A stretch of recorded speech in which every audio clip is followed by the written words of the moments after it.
started working, first of all, from page 11. So we checked the section 6, the critical phases that are in the GLP study plan.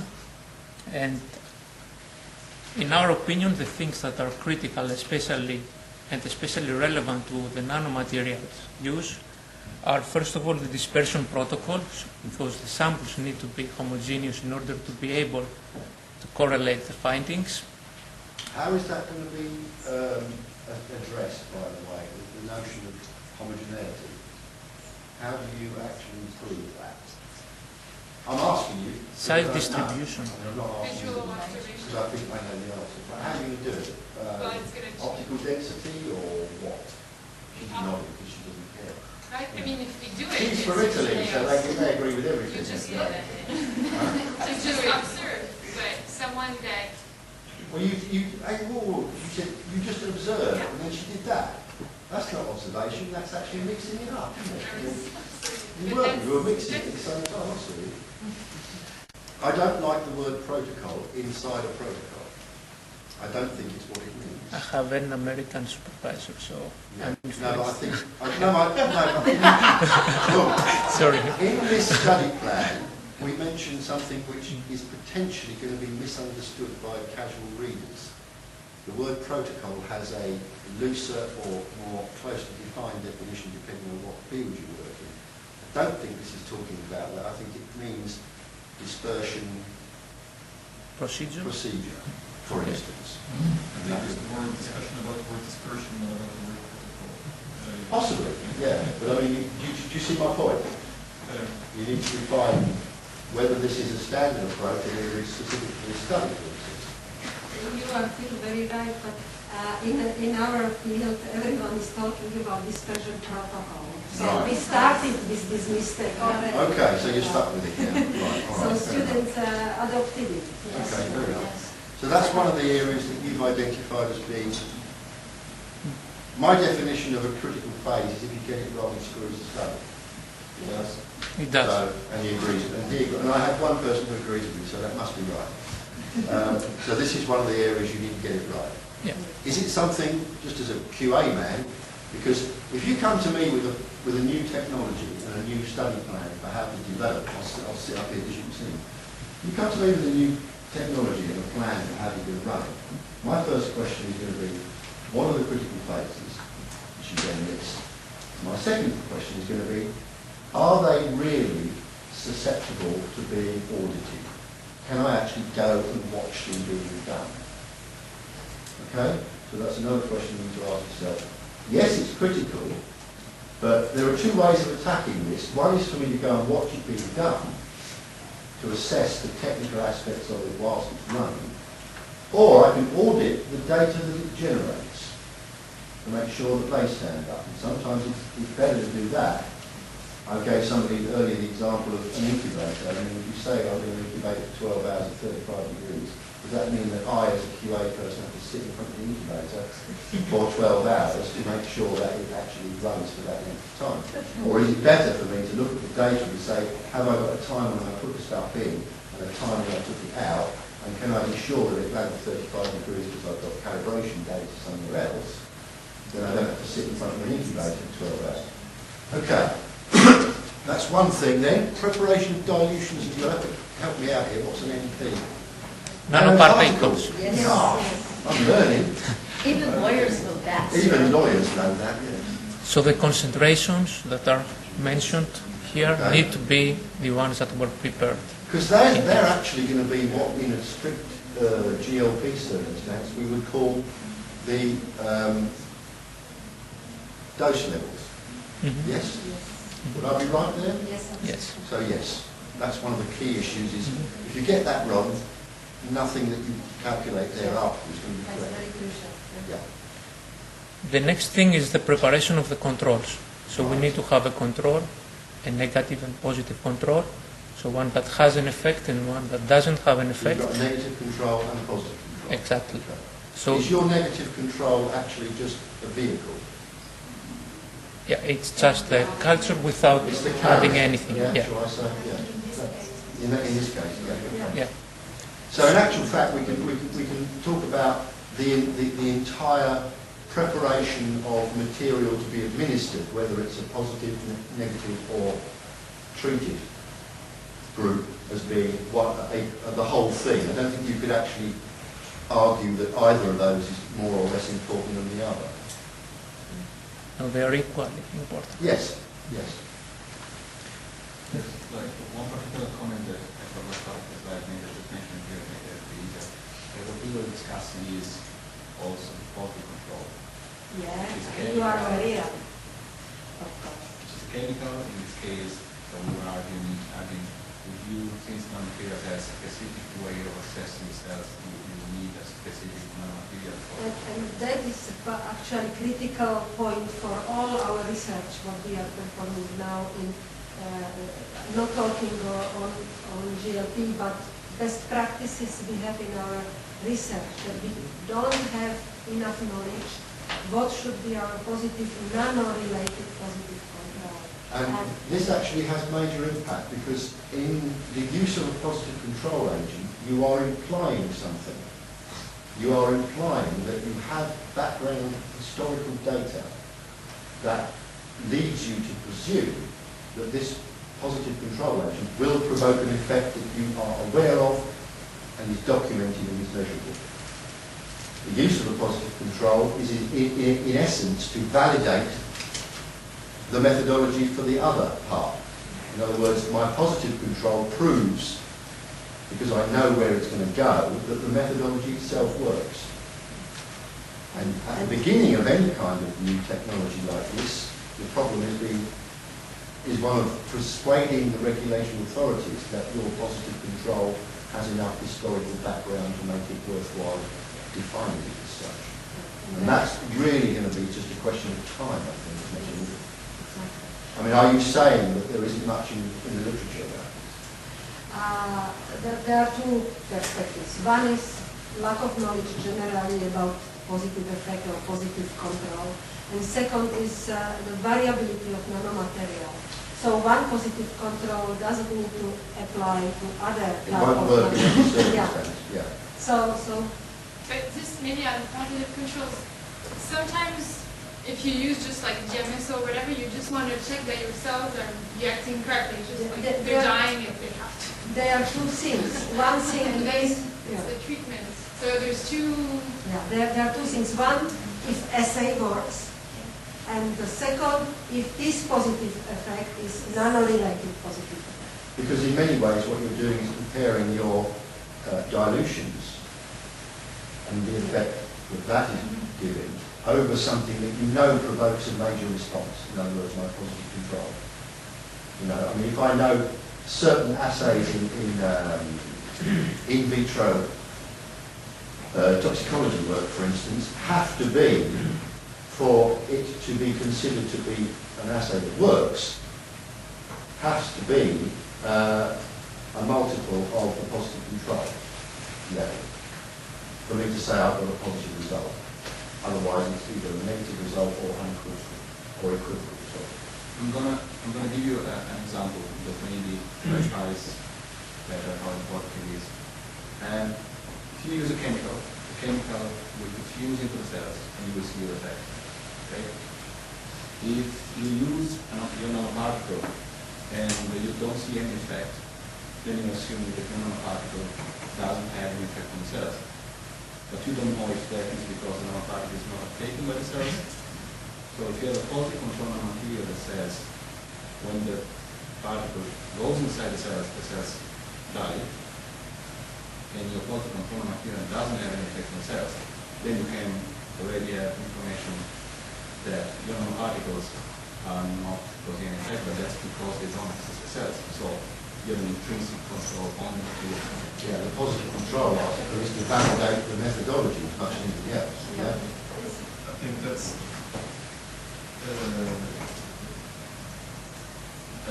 little to do with the quality assurance of the method. Is really the scientific question that you ask yourself.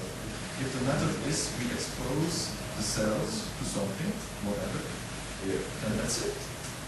Whether it enters the cell or not is scientifically interesting, but I don't think it's a quality assurance. No, I agree with you. I mean, you'll recall what I said earlier, or Marie said earlier, that she actually doesn't give a stuff about the science. That's not what she's there for. And I would agree. I mean, as a quality assurance professional, if I see a protocol, I'm not auditing its scientific validity. That, I'm presuming, has already been done by somebody a great deal more competent than I. What? Sorry, I forgot your name.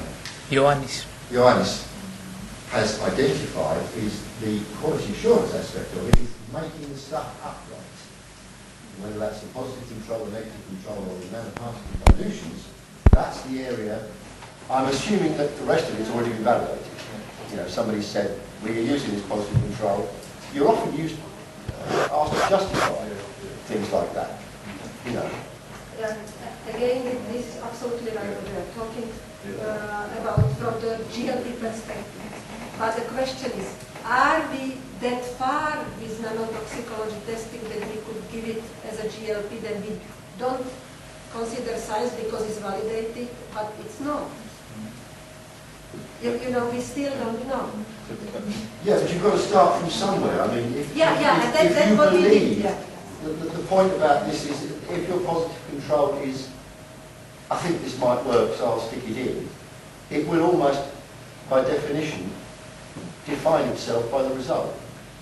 If your positive control that you've selected randomly, arbitrarily, whatever, doesn't give you the result that you require, then you have to ask yourself, is the study I've designed adequate? Can I get a defensible conclusion without the positive control reaction? If the answer is yes, then maybe in future you don't need a positive control. The question still remains, okay, study is valid because it is you know, the positive control of the test gives positive answer, and your nanomaterial gives some answer, for example, positive, but we still don't know if the effect is because of chemical compound or because of nanomaterial. And that's, for nanotechnology, probably the most important thing.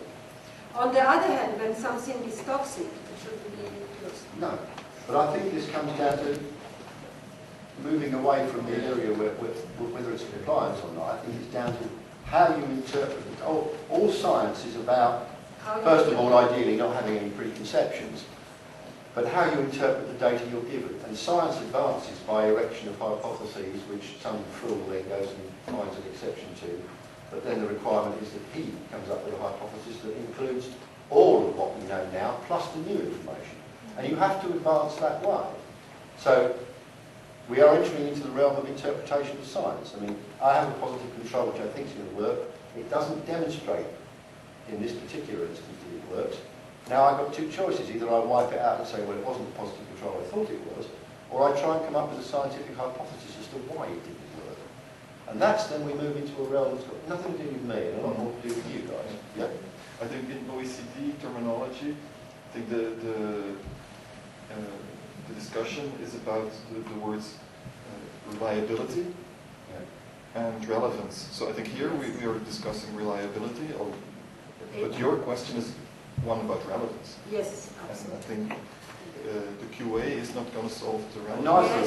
Neither of those areas does QA have much to say about, to be honest. Well, reliability. I think my point was, apart from the science or the scientific testing, if you have the wrong positive control, or let's say you get a false negative control, or a false negative result here, because you don't include the non-related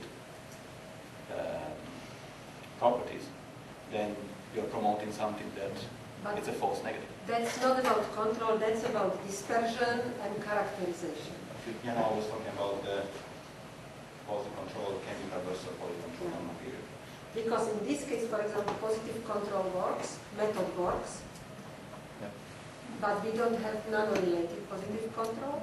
And the crucial point is, did we really set up tests properly? Did we check dispersion and all these properties related to nanomaterials to be able to test nanomaterial?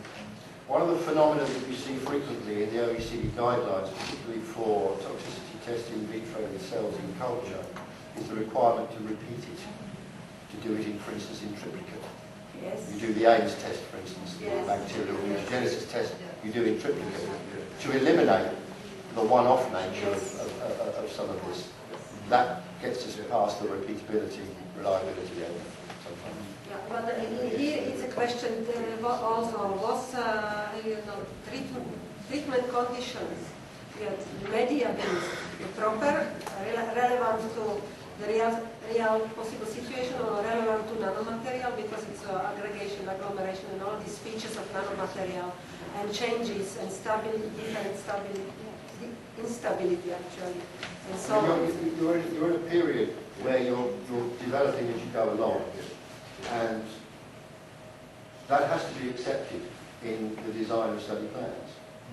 You know, you can't get it right from the word go, because the literature, the historical evidence just isn't there at the moment. You are responsible, all of you, for generating that information, which will be used in generations to come. You know, we found a positive control that works. Moving on, what else have you identified? Before I move on, I want to make a short comment about this. Yes. Yeah. The scientific aspect. I think a study like that should have two positive controls. One, which is biological, so something that kills the cells.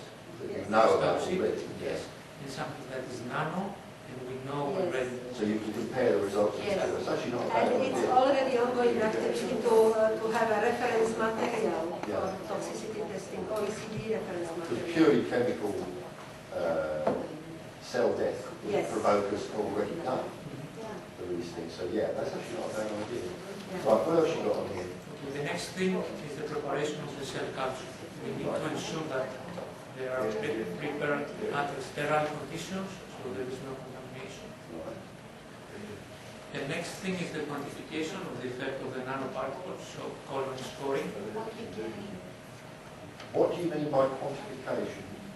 I think this is not critical point because it's quite obvious. I mean, of course, we need to do it correctly, but they are quite visible and there is not... How are they actually stored, incidentally? Just for curiosity, how are they stored? There is a counter and Number of- they are, colonies are stained, so they are visible. So And you just count them and you know that... it's not unlike an Ames test, No. in a way, where you've got bacterial growth on an Ames. Right? in a principle. Okay. But there I have to say, the SOP is a bit confusing because it says counting the colonies that contain 50 or more cells. Yes. How do you do that by eye? Because below 50 is not visible. And also there is a possibility, it's a generation time which you calculate, and it's also a possibility that if there is a big colony, that cells just are transported, you know, it's a more multi-layer, so that you have another secondary colony. If it's less than 50, it doesn't count because it is that dangerous. So basically what you're saying is that you have a point, which is that the thing that's missing from the SOP, from a naive reader's point of view, i.e. me, is that colonies of less than 50 cells are by definition not visible and therefore not countable. Yes. So my definition of countable is it will be 50 cells or more. Yeah. So that's what is stated actually. Oh, is it? Yeah. Right. It is 50 cells and more. Okay. And actually it's very low risk. It's less than 0.001%. It's hardly happened, especially with these cells. It might happen with HG2 cells, which are liver, and they they don't attach to the surface. But with this type of cells, it's not there. So maybe I missed the point that it's written somewhere that colonies that are smaller than 50 cells are not It is written somewhere, but you had very hard task because you didn't have all SOPs. I gave them only example because there are many about 15 SOPs relevant to this study. It wouldn't be possible. Yeah, in the plan it says that you're grown for 5 to 8 days. That's a huge It's a fairly wide time range. difference. Yeah. So, for me, it wouldn't be clear. So that means everyone does normally 5 days, but if it's the weekend, then you just forget about it and you go on Monday, or wouldn't that Yeah, change your where does results? this big range come from? I mean, it's presumably based on your experiences so far. Yes. Or is this in Sometimes there is a lag period if you have, for example, 24-hour treatment. There is a big lag period so. Do the 3 extra days make any real difference? It makes it, you can already count in day 6, for example. But if you want to be really sure or not to do any miscalculation, you may have day 8. And also, it's probably introduced there because you can use any cell types which are attached to the surface for this assay, and they have different generation time. Sure. So SOP is more general, but in study plan it should be more So specific. that's in the study plan. This is the study plan, Yeah. and unfortunately it's too general. That's our experience. Maybe we But should. then, day 8 and day 5, are they still comparable? Well, the problem I have with this, and I agree with you, the problem I have with this is you're asking people to count twice. There is no big difference between these. No, but then say day 8 Yeah. is the end point. I think the experimental design assures you that there is no problem because what you are measuring is a ratio. It's a ratio between the colony forming units of the exposed versus the non-exposed. Of course, you make the assumption that both evolve in the same way, but there is still a ratio, and whether you make that ratio after 5 days or 8 days, I think, without knowing anything from biology, that is a rather stable, should be a rather stable ratio. Yeah, I mean, my point here is that, and this is a general principle for study plans, is that this kind of flexibility is to a large extent frowned upon. The authorities say, there's too much wiggle room there, there's too much manoeuvrability there, you're not sure really, are you? Whereas, it might be better to say all colonies will be counted after 6 days or 8 days, whatever is appropriate. Yeah. Giving that margin of error, without really saying why, is suggesting that you haven't really nailed the technique quite. Which may be true, but as you say, it actually isn't going to make any difference. It will not make difference, but it confuses people. I can see that. So maybe it should be more specified with that. That's But, my big I mean, this is just a general comment I was talking to her about. Like if I'm counting something, you might count something completely different. So not in this case. But I mean, in general, like I could see that 2 cells.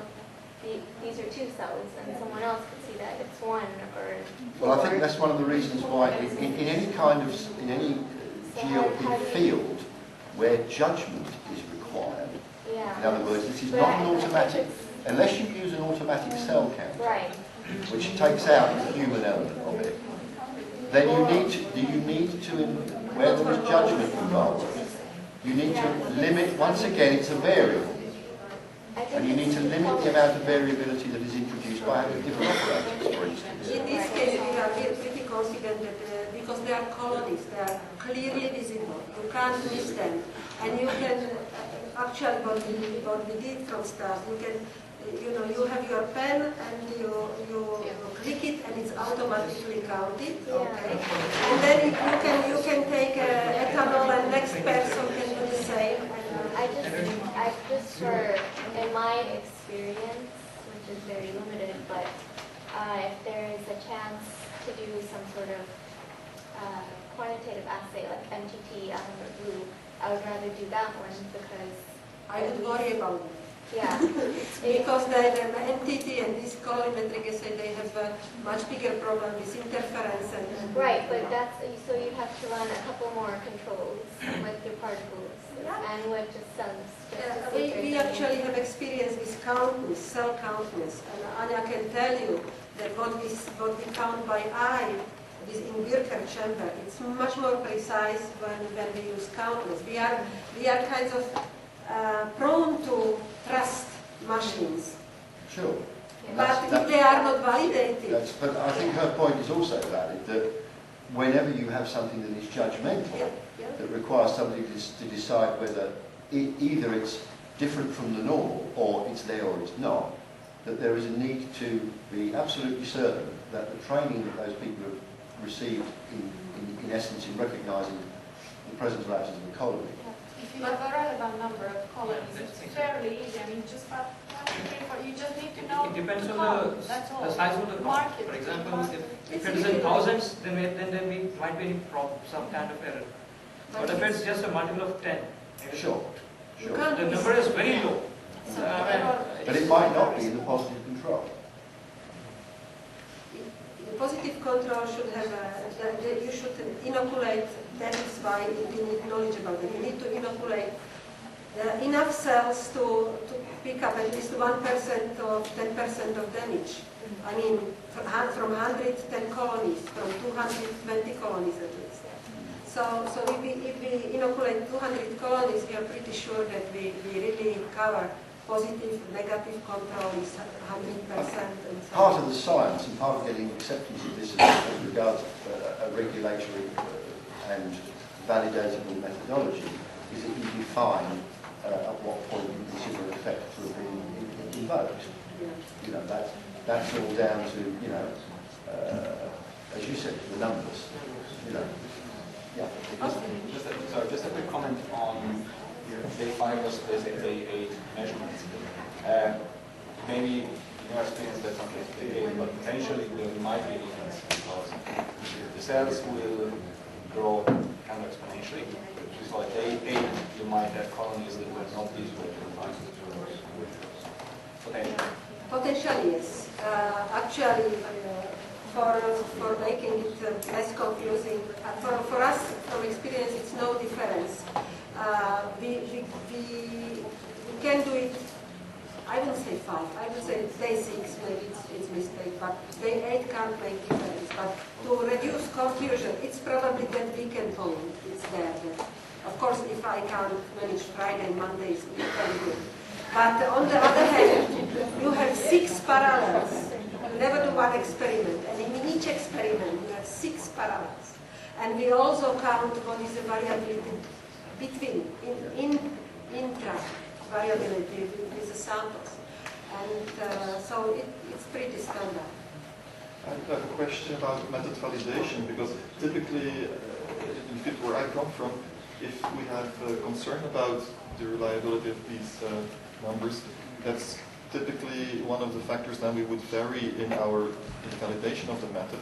So that we would, for example, in the validation of the method, do the test after 5 and after 8 days to show whether yes or no there is any influence. And if there is no influence, it's a lot easier to have in this SOP 5 to 8 days. Just one. Actually, this is validated. This is OECD recommended method, part of it, because it's a HPLT mutation assay, which is based on colony permeability, and you have a selective compound, which is, for example, 6-guanine, and then only you have this plating efficiency to see cytotoxicity and viability of test assays, cells, and then you have mutation assay where you only count mutants. And so it's already, I think it's a 476 OECD method. So this test is part of that OECD. Anyway, can we move, because I probably... There is a short comment about that. There is no problem for intra-variability, but if you don't compare different studies, then there is a problem. Inter-variability. So if you count from day 6, and then you do the same study 1 month later, and you count from day 8, then you cannot compare the two studies. You can compare the findings. Not in this essay, but I think not to confuse people, I would say we can stick to one day. Yeah. Anyway. Okay. Can we? Our last point. So it's something that we think is not addressed adequately: the disposal. Yeah. Exactly. And Anya will tell you later about our handling procedures and how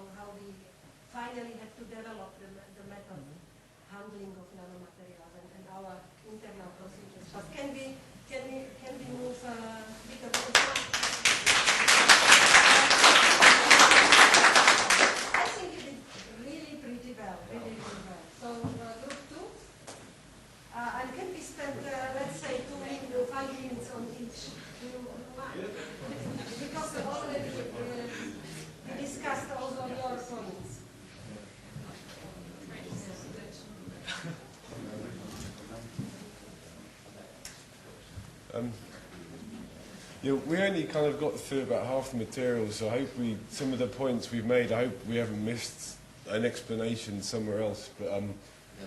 yeah, one of them was the first one we have is defining the technique for, say, the wash step, because I don't know this assay very well, but I'm presuming that if you're washing the cells too vigorously and you're going to remove or stress the cells at some point, which could influence how they're going to respond later on in the growth phases. It's really very, very good point.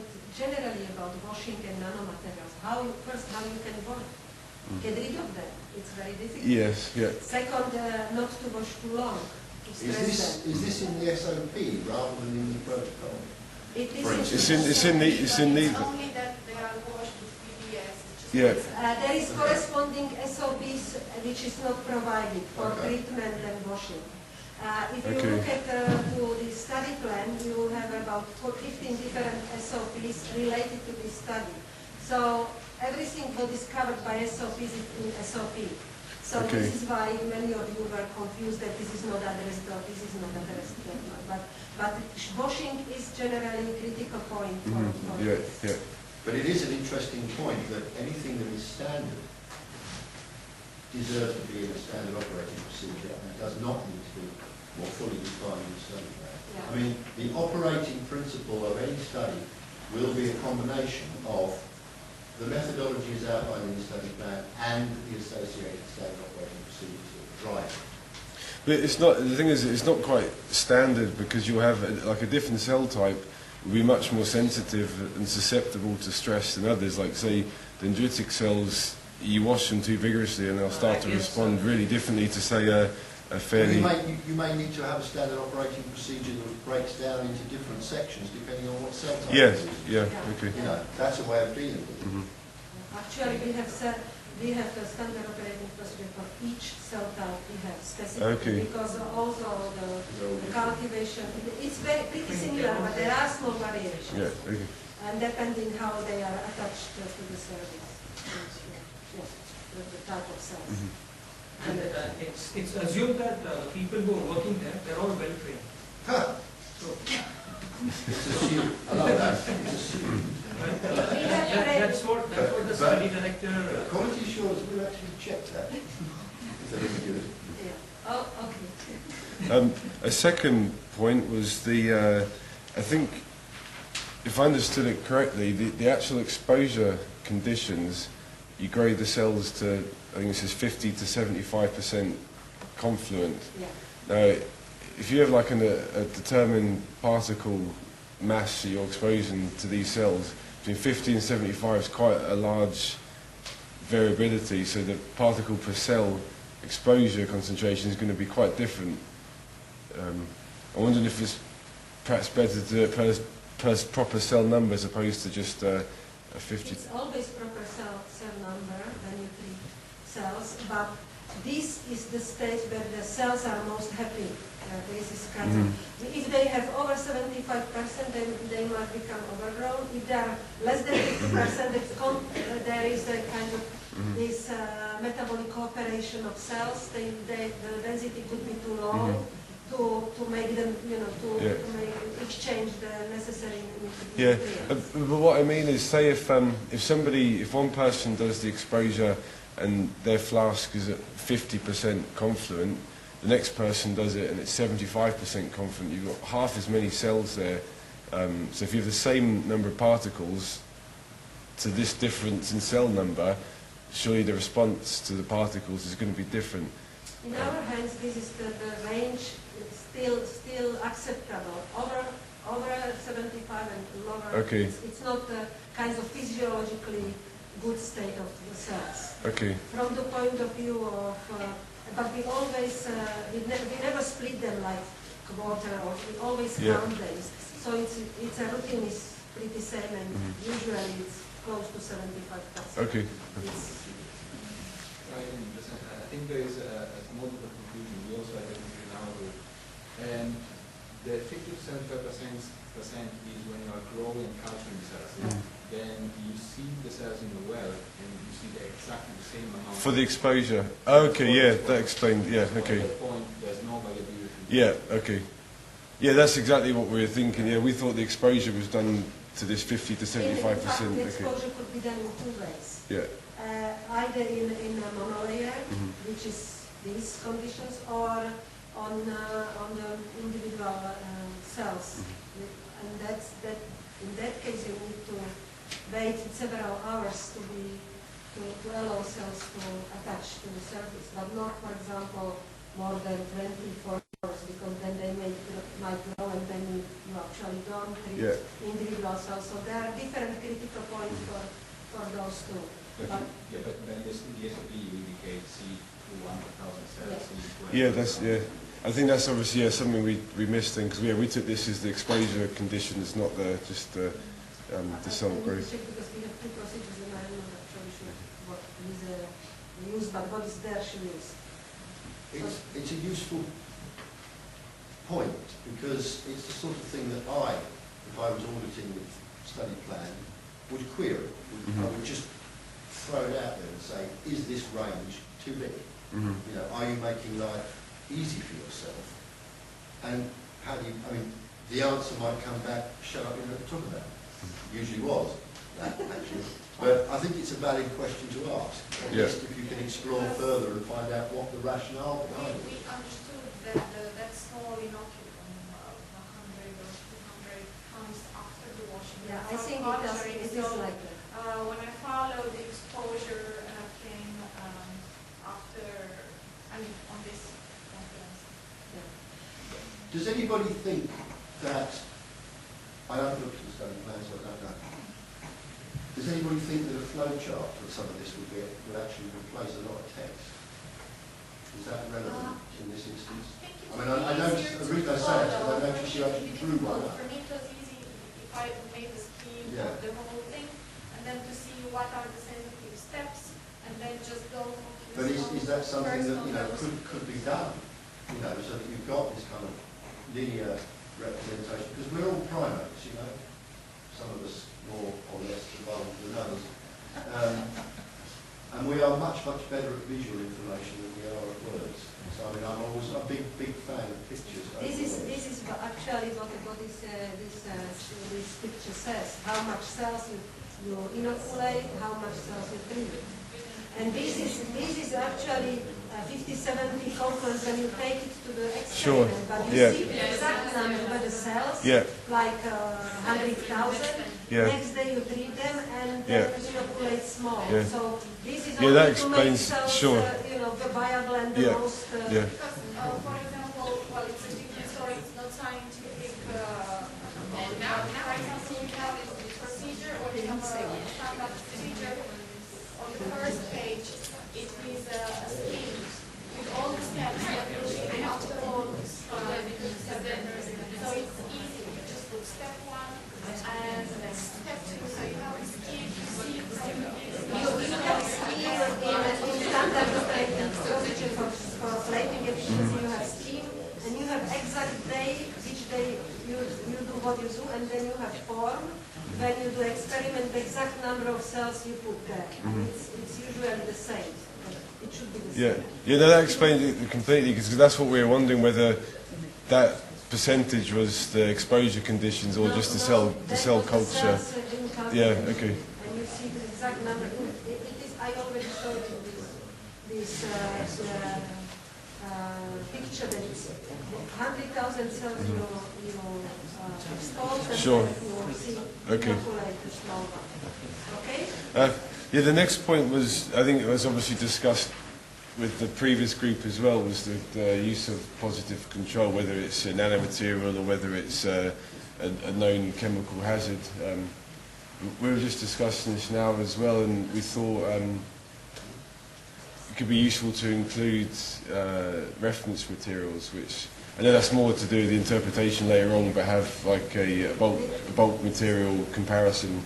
Not in this context, yeah. the positive control with a nanomaterial, but really the bulk material, because then you can make the difference between the substantive nanoparticle form and that's one side. That is very good point for actually each research we are doing. That if we have nanomaterials, we should have bulk material as a control. Whatever, if it is positive, it's a reference standard or benchmark. And that I actually addressed in my talk. Yeah, and characterization. Yeah, we thought this. I mean, this goes alongside another comment of the first group with the homogeneity of the dispersions. It's that maybe the homogeneity maybe fits into the larger aspect of characterizing.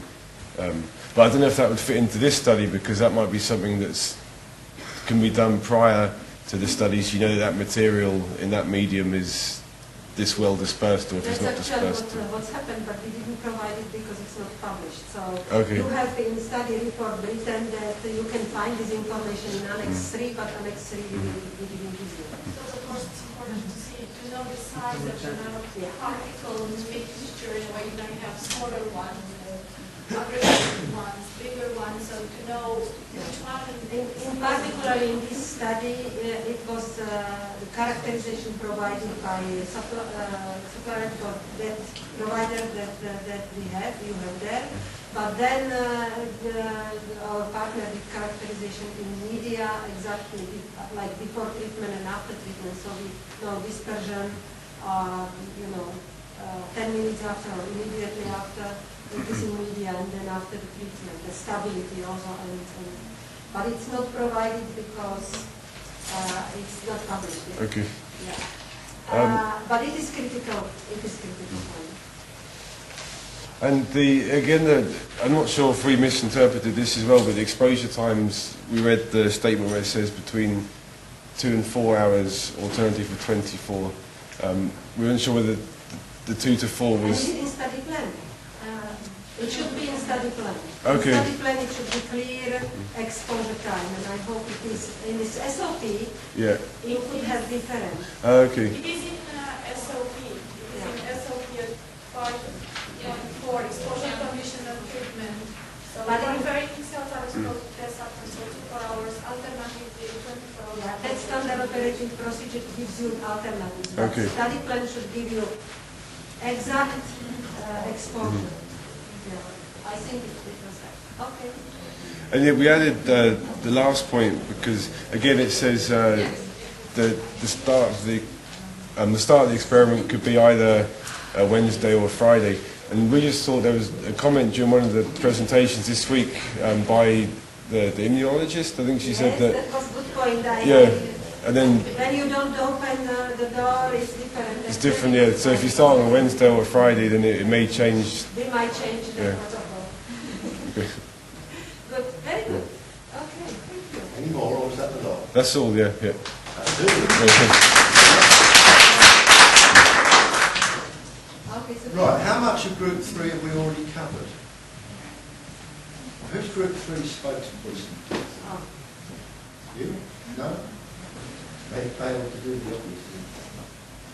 Hold on. If you can, I think it is a lot of repetition, but still it would be fair not to give them chance. Hello everyone, I'm Teresa. I'm not a researcher, so please pardon me if I presented this inaccurately. Any question you can direct to my group over there. Yeah. I'm encouraged that she's not scientific, so that might mean we get some sensible answers. Alright, So some of this we've already dealt with, have we yet? The cell colony counting thing, I think we talked about. Yeah. Yes. Yep. Incubation period. Yes, How long? Yeah. 6-8 days or Yeah. 5 days. Yes. Yes, that, yes. Calculation concentration, agree with you. Yes. Sterility. Was Now, discussed today. Yes, it was group 1 and we agreed. Yeah. Yes. the sterility thing, have we touched on that? Yes. No, I'm sorry. You're talking about sterility when you're doing your protocol, but I didn't say anything about the sterility of the nanoparticle suspension. It's not sterile when it's sold. Or is it?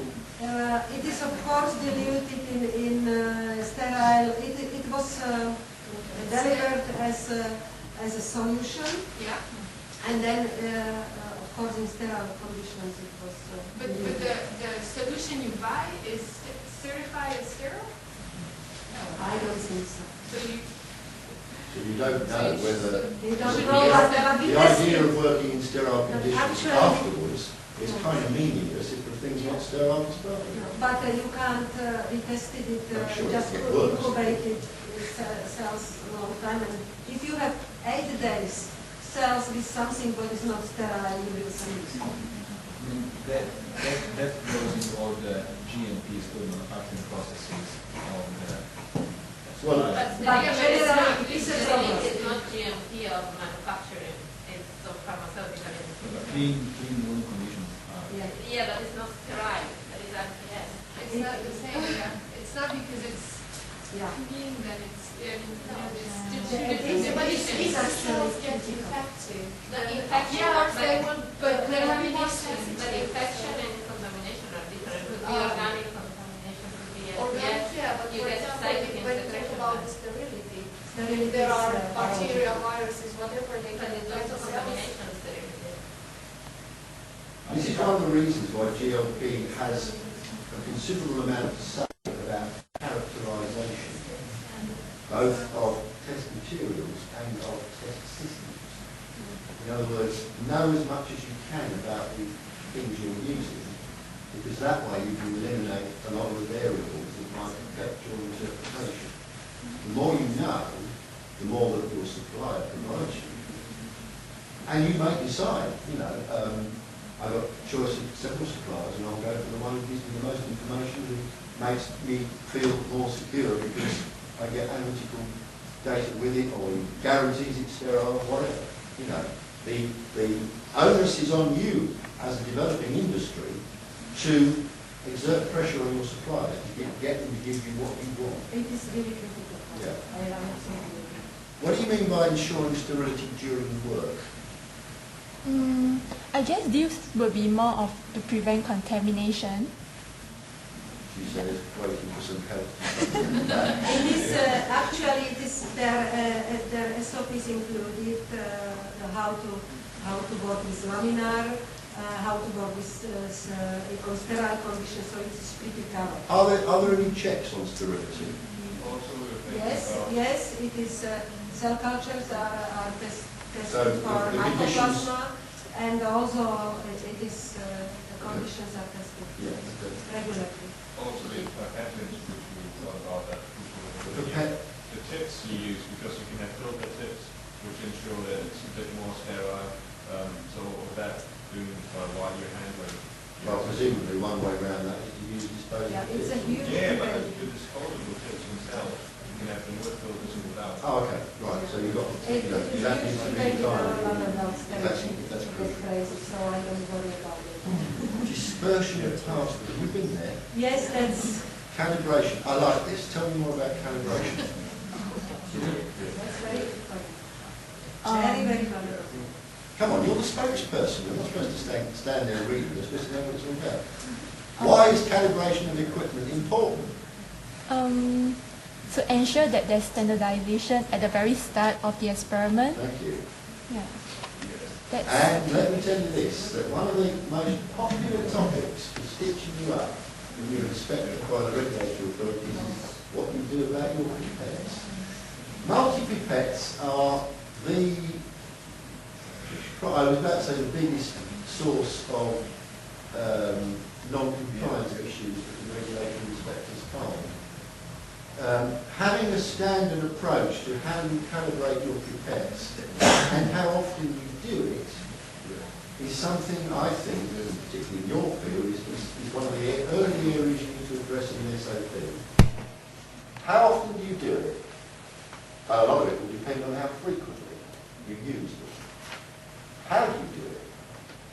And most importantly, what do you do if it fails? Do you take it out of circulation and send it back to the manufacturer so they can mend it for you? If so, you should say so, and there should be clear and unambiguous proof that I cannot use a pipette that has failed its calibration, that is not lying around in the lab somewhere, just waiting for some idiot like me to come along and pick it up and use it. I should also, if I've got several pipettes that are the same, I should be able to tell which one was used on any given experiment, because they should all be numbered individually. They've all got a serial number. Yes. They're all individually numbered anyway. And we have them numbered in lab. Yeah. So it isn't that big a task to number them to a degree where I can say from the data which pipette was used. Because then as an inspector, what they'll do now is they'll say, right, you used pipette 1, 8 and 9. I will then go back to the calibration records of pipettes 1, 8 and 9 and make sure they were in range on the day or days they were used. That's why calibration is important. And also, if you look at the template for filling, they actually perform experiments, conducting methods. There is a column, which pipette did you use? And we actually realized that many people don't know how to pipette. It's so simple, but it's so different when you don't know how to, that you should put it like that you should press it, and then when you take it, how you really need to pipette. This is all down to training. And that's training. Yes, our girls went, it was listening to the training, and then there was also training on website how to pipette, so it's questionnaire. It's really, there are basic things, but they might change completely your results if you don't know, or if you are not aware of that. There is another problem in the expression of the nanomaterials on your pipettes. You know? Yes. So do you have to recalibrate the pipette with the material? Well, viscosity is a thing that comes into play here, because how much of it gets left in the tip, in carryover, things like that. It's variable. It can be quite variable. Carryover can be a big problem. One of the things that you find is that not all the materials that you want to work with are water soluble. Sometimes you're forced to administer as a suspension in something weird like corn oil. Now, clearly the viscosity of that as a pipetting medium is going to change. If we're going to use a tip that we reject after each pipette phase, then that doesn't become an issue. But it's something where you're talking about calibrating. It's no good me seeing adequate calibration data for the pipettes that I use using water if I then go and change the medium, because I've got no guarantee. So if I'm going to use it with water and corn oil and DNSO and other things, I need to see calibration data, at least initially, that proves that they are equivalent, that I'm going to get the same result. And I think that's an important point. And that's true for all your equipment, really. And incidentally, one thing is that I would not expect to find all this calibration data in the raw data for a given study. All I need to know is that it's around there somewhere. It's a lot of the peripheral stuff. We'll need to get to the archive on a regular basis so that it's held and is consultable. And it doesn't need to feature in the raw data for the study. All I need to know is that it's done and it proved the point. It proved that the pipette I used was good on the day I used it. Yeah. How long cells, what about that long? How long are cells exposed to trypsin? Is that a problem? It is stated clearly in SOPs. Which you haven't been given. I don't know. Or maybe not. All cells. Anyway. No. Okay. But each cells have different time because they are different. So we have in some lab they have just one cell culture methodology, and in our lab we have for each cell type there are very small variation, but we still have enough to make it. I didn't read that part, but it also does it state the temperature thing? I think trypsin. Yes. Maybe it's yes, and it should be 37 for certain time, but short time, because of course trypsin is not active in colder and opposite, and also if you leave it too long in 37, then it's inactive. So there is a procedure on that. Okay. Is that your lot? Thank you. Very well. Different. And this was supposed to follow Isolde's and I think maybe Maria's presentation. So I'm sorry it's a bit out of context, but I'm just about to go. In fact, I expected to have gone already at 3 o'clock, so hopefully it won't be too late for my flight, I'm sure. I'm sure not. Anyway, it's more like a conversation, I guess, and as I said, I planned this after I saw Isolde's presentation. and so put something together that was kind of linking to hers. But is anybody who's doing environmental toxicology in the audience? Yes. Good. All right, exactly. It's a little bit different from everybody else. It's not really GLP as much I want to talk about, although of course it's a workshop on GLP, is the difficulties of doing assays with particulate matter, of course. And I'm sure everybody in the audience is familiar with the nanoparticles, assays and complications. And I just want to tell a little bit about the ecotox kind of, thoughts, I guess, situation. And this is just, if you have a fish, and you have exposure to fluorines, but fluorines doesn't really matter in this case, it's just particle. Are they actually exposed to the particle itself? Well, I know you know the answers to these. Are they exposed to the agglomerates aggregates? Are they exposed via the food? So that's why I have question marks and more like, exclamation marks to say, yes, it's more likely to be their way rather than the single particle. And then, of course, you have environmental conditions. In this case, the DOM is dissolved organic matter. But you can think of it as, pH, salinity, variety, or, organic matter and soil systems, if you're talking about soil or sediment organisms. All of this is going to affect the way the particles themselves are going to be presented to the organism. So, okay, just to think about, I'm not even talking about the environment. I'm actually just talking about experimental conditions, okay? So, of course, environment is even more complicated because you have other organisms and so on. But so, very important to think of that. And for fish, you can think of algae, daphnia, worm, whatever you might want to think. And Isolde is going to talk about this a bit more. So, the fact that when you have a particle, of course, if you think about environmental conditions, you would have a lot of modifications in the field. And when you think about some of the issues that we were talking about earlier on, we need to think about a variety of considerations when we think about replication, reproducibility of tests, which is a big issue, not just in terms of the replication of your own assays in the lab and how you do them again and again. I need to stay close. So when you do your experiments, you always do 3 times or 4 times this replication, but then you might repeat them again. Then, of course, you have other labs doing the same test and so on, or similar tests. So you want to be able to compare. So, it's much more complication than when we're talking about particulate material.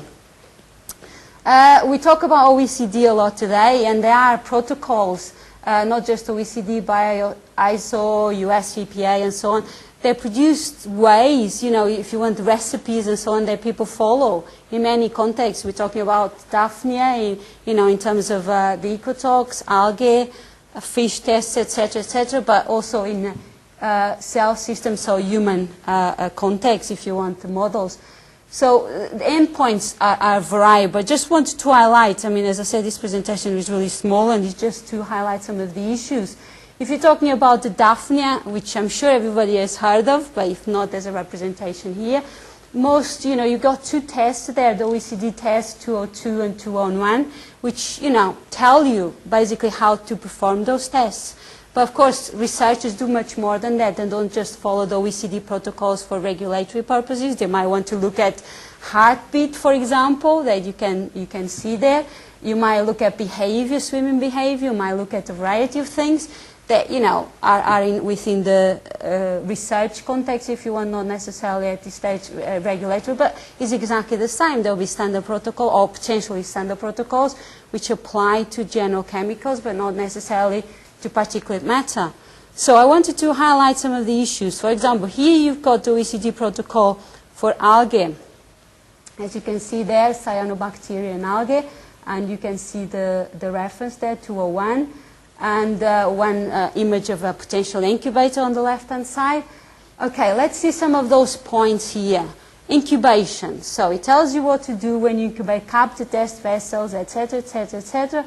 I don't want you to read necessarily everything, but I want to highlight that, shaking or stirring. So one of the things that the test says is that you're supposed to use a shaker incubator, as, you got a shaker incubator there.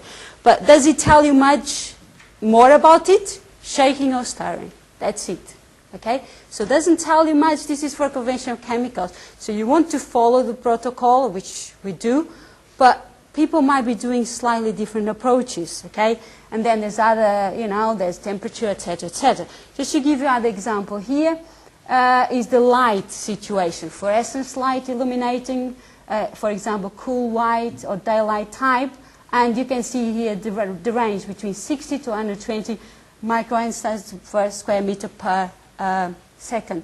So this kind of raises, again, questions, especially if you're talking about particulate matter. And if you look, this is, again, I have an example of the points I've just made. But if you, again, on the same test, it says an annex 3 of this one of the following two test media may be used. And you can see EPA and OECD. Eventually, if you go through, you can see immediately there are quite, some differences between the OECD media and EPA media. Okay? Now, you could ask yourself, especially if you haven't done this before, does it matter? Okay, you've used most of you cells, and there's different medium. So the particulate matter, your nanoparticles, will behave differently in this media, okay? And not surprising, if you put, this is two titanium dioxide particles. Here you got a smaller one and a larger one.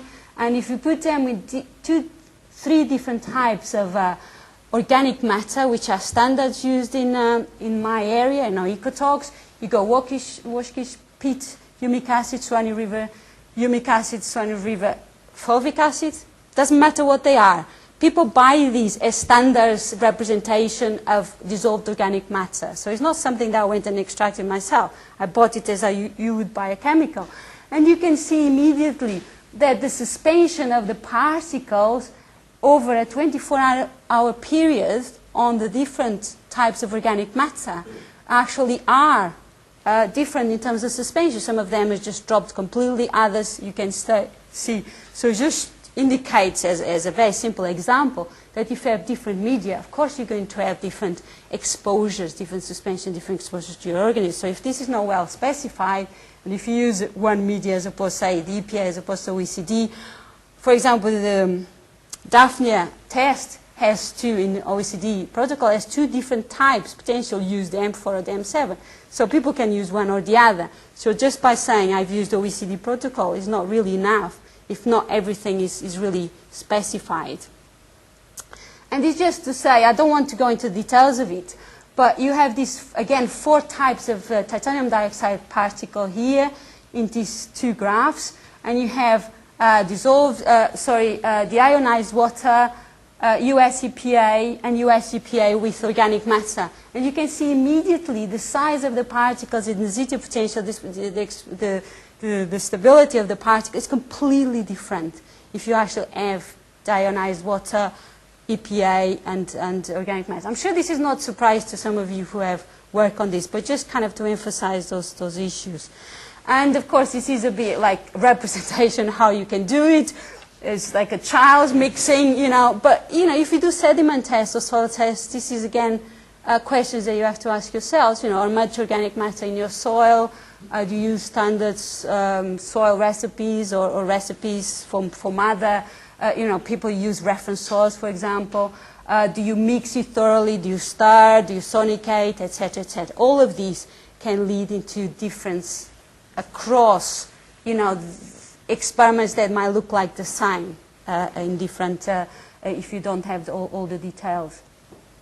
So finally, just to highlight that because a few of us, including Maria, which is Michael Riediker, one of the authors here, have been discussing this for a while, and they've tried to put forward some kind of not as much recommendations, certain cases are recommendations, but at least highlighting some of the issues that we have been concerned with by changing, what are the standard protocols, not changing, by using the standard protocols into a nano context, if you want.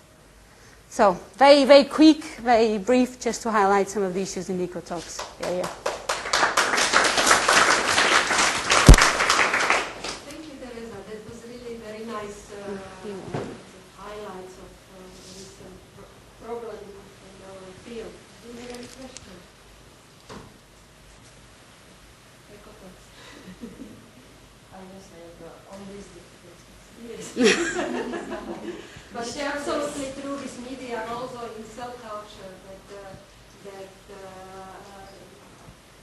very small difference in media change completely stability and dispersion of nanomaterial. In nanotest, actually, we decided to use the same type of media whenever possible. But it's really very difficult to compare data if you don't apply some harmonization and best practice to our work. And this is another kind of parallel with GLP we can learn from GLP to implement the best of good laboratory practice and harmonize our procedures.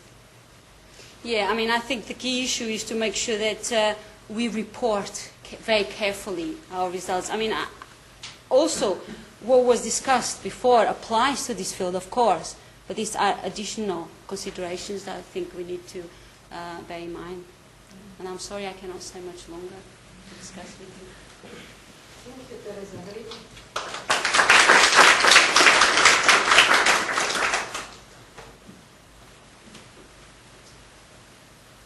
think, Teresa, I need to give you a present. Oh, every speaker. Thank you very much.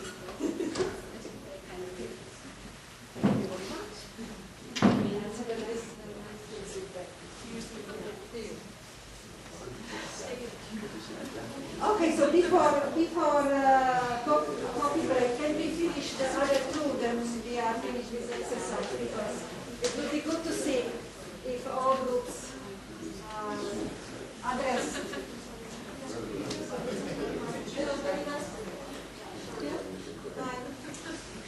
Okay, who is number 4?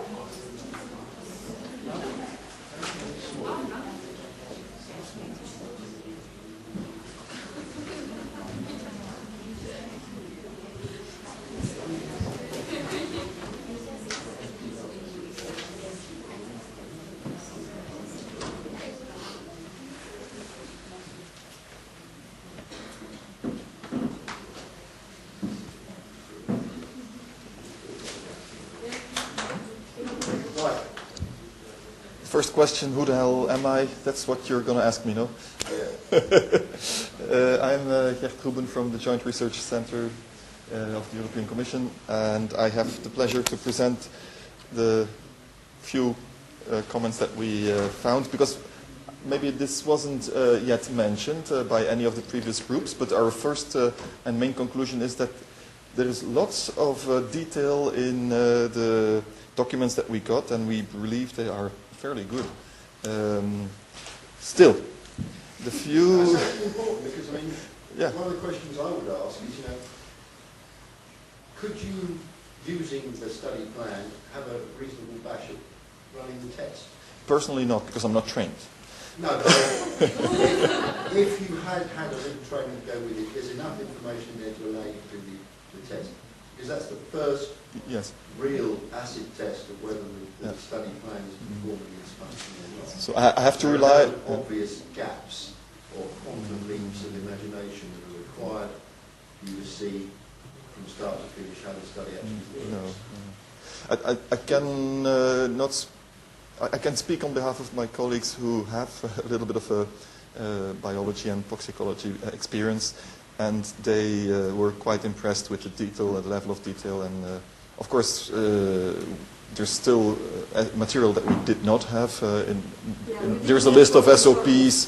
There must be even more information there, so it looked... It's just exercise, but if you are interested in it, you can provide it.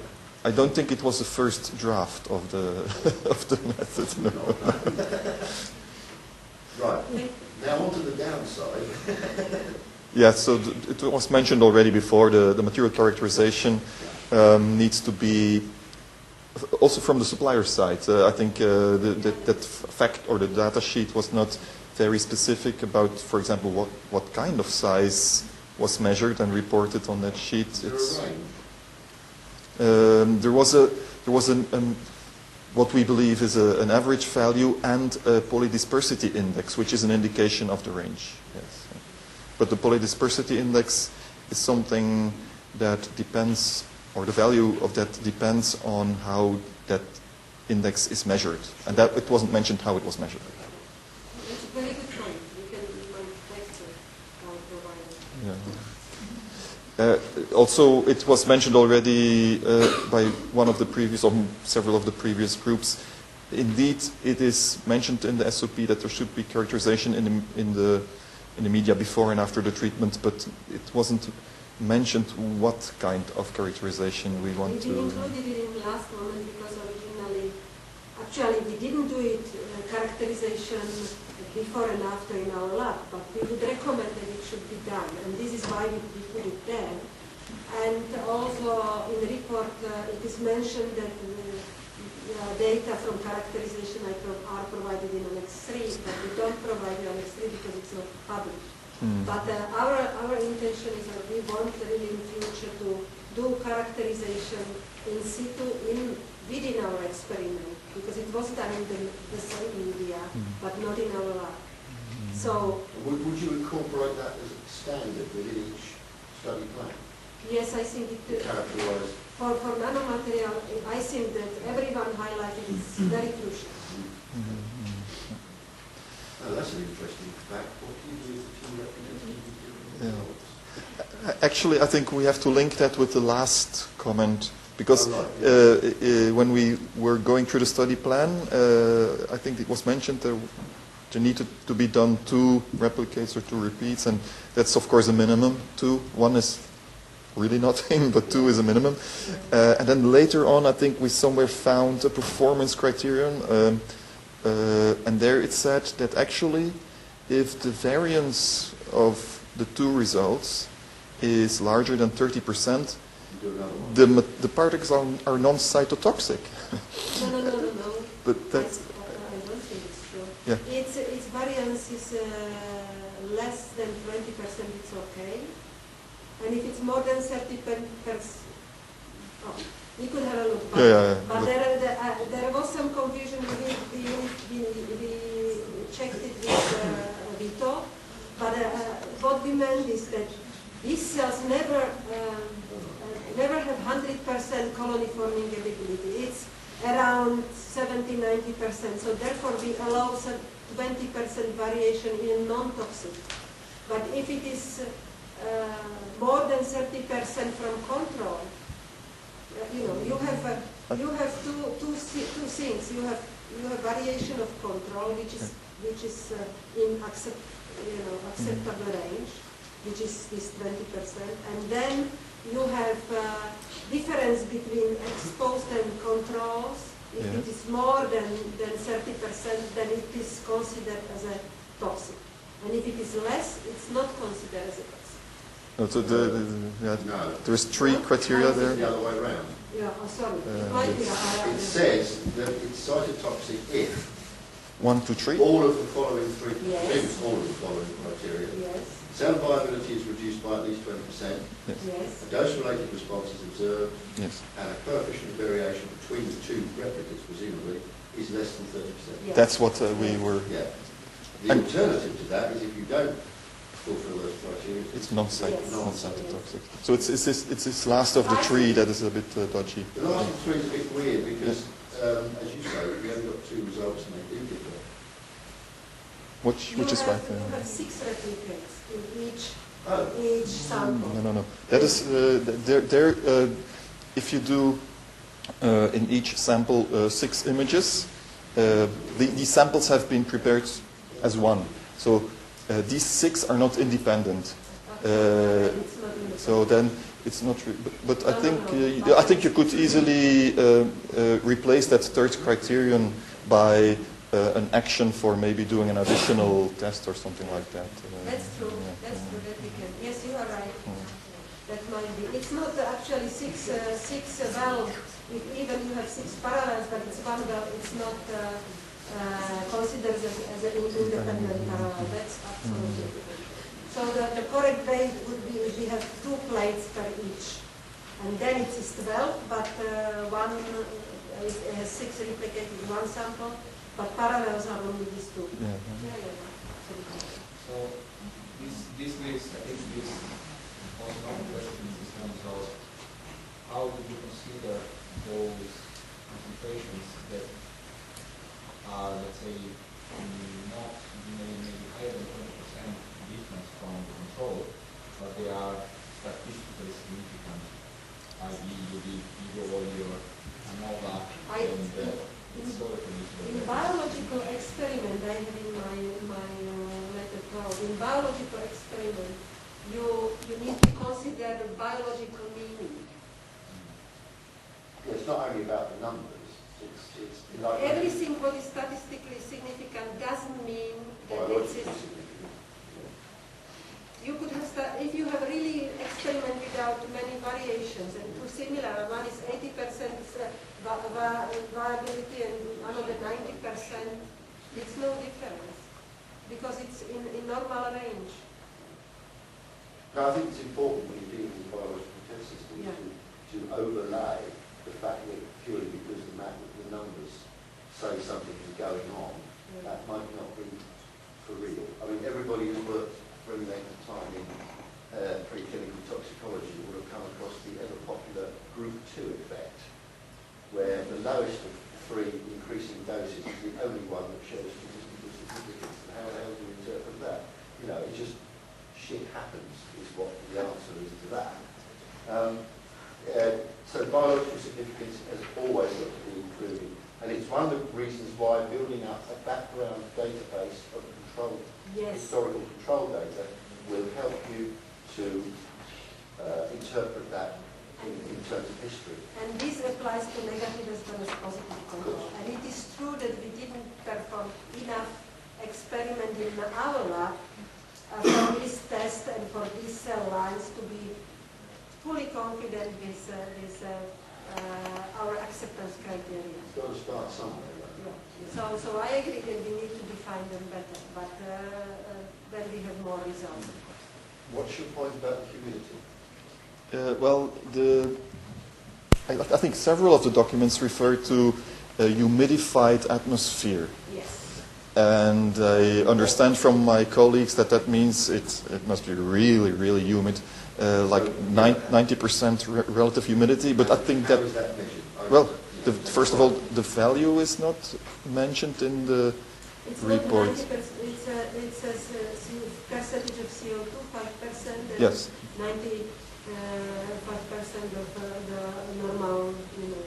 The percentage of CO2 is defined. But it's measured in thermostat, the humidified atmosphere, we say. Yes, that's what it says. But and I don't. It's a standard way of culturing tissue cultures and also reporting in publications and everywhere. And also you have CO2 thermostat and also, I think it's also humidity measure. There is a machine. There is a validated measurement. We also have a temperature. We don't have for humidity, but we have temperature to control if the thermostat is working properly. Yeah. So I think we can take it that this is another one of those things that's in an SOP you didn't get. Probably. Yeah.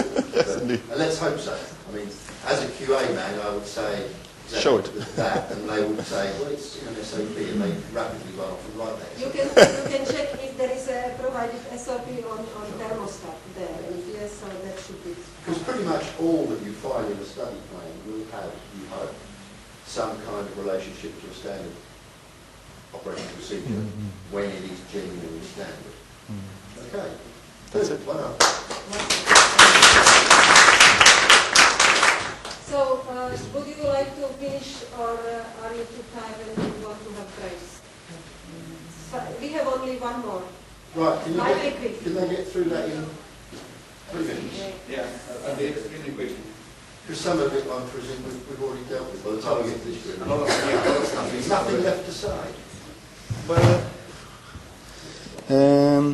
actually, so the one point that I just wanted to raise in about the first thing is, so at the beginning there was a bit of mix-up in terms of measurement units. So the concentration is given in milligrams per milliliter, but then it says to dilute it to microgram per centimeter square. We do both. Yeah, but it's the same thing. No. Isn't it? No. Oh, no. Centimeter cube. We we actually Yeah. do both, microgram per mil as well as microgram per square centimeter. Reason is that if you have if you don't have suspension and you have cells growing attached and you expose them with 2 milliliters of media or 4 milliliters of media, it's not the same because they sediment, of course. So we also provide information on square centimeters to be sure that Yeah, but it might not be immediate for the reader either how to do that, might be mistaken. or they might be confused. Are we using milligram per liter? Are we using... We recommend always to use at least two different way of calculation or way of providing concentration. And also we need to consider if the number of particles per, or what is actually more important. So if you don't include 3, like the number of particles per. And then I suppose the only other difference, or the only other thing that has not been mentioned yet, is we found sometimes that either the pilot study was not referring to a specific SOP in one case, or the SOP referred, or the reporting form referred to a different name. So it's just a matter of... Yeah, it's possible that it is in draft form and I, by mistake, gave you... So it was just small details, but it's just... It's still in developing phase. Yeah. We don't have a fixed names of the, but that's the like draft 1 or draft 2, and I will show you later very quickly how we worked on groups of SOPs, and for example we have SOPs Q, which are quality, S as a safety, L as a laboratory. So we little bit reorganized it when we saw later that it should have more meaningful. I think this does actually highlight one of my particularly unfavoured issues, and that is I am dead against citing SOPs in study plans. I think it's a bad practice. I think it leads to a lot of unnecessary study plan amendments, because as soon as you change the SOP, you use another version. I mean, if you're going to do it, for Christ's sake, don't put the version down for you, because it's going to change. I think it's an implicit element of a GLP study is that all of the relevant standard aspects of the study are covered by SOPs. You can't be GLP compliant unless you've got SOPs. I don't think it's necessary to mention it by name. That's my own view, but that's because I work in the CRO, and we have 1,600 SOPs, so it was a major minefield to cite. And you inevitably get it wrong. You know, if you think I'm going to be comprehensive and cite every SOP that's relevant, you're going to miss one out. Or one in that does not be there. But we really are fixed now and don't change, and every amendment has this new version, and the new SOP has new number, of course, so we don't change anything. So I don't know. I would not, frankly, see much added value in citing an SOP that relates to that. I think it's implicit that you have to have it, personally. Yeah. In the initial developmental phase, when you've got maybe a lot of modification going on, then yes, it might be, because it fixes it in time. But then once you settle down and standardise, I'm really getting against it. Neither of these SOPs are yet approved by me as a director of laboratory. So once they are approved, no change is possible. Oh, but also the name. So and the the name names of are already fixed in our database, but maybe I had older version in my computer. Very last thing is, I think, maybe that was mentioned in one of the SOPs that was not attached, but how to define 70-80% confluency in your cell culture. If you are not really experienced, so maybe you would need an SOP that shows we have SOPs how that is. And we have also a picture of cells which show. Yeah. Okay. That's it.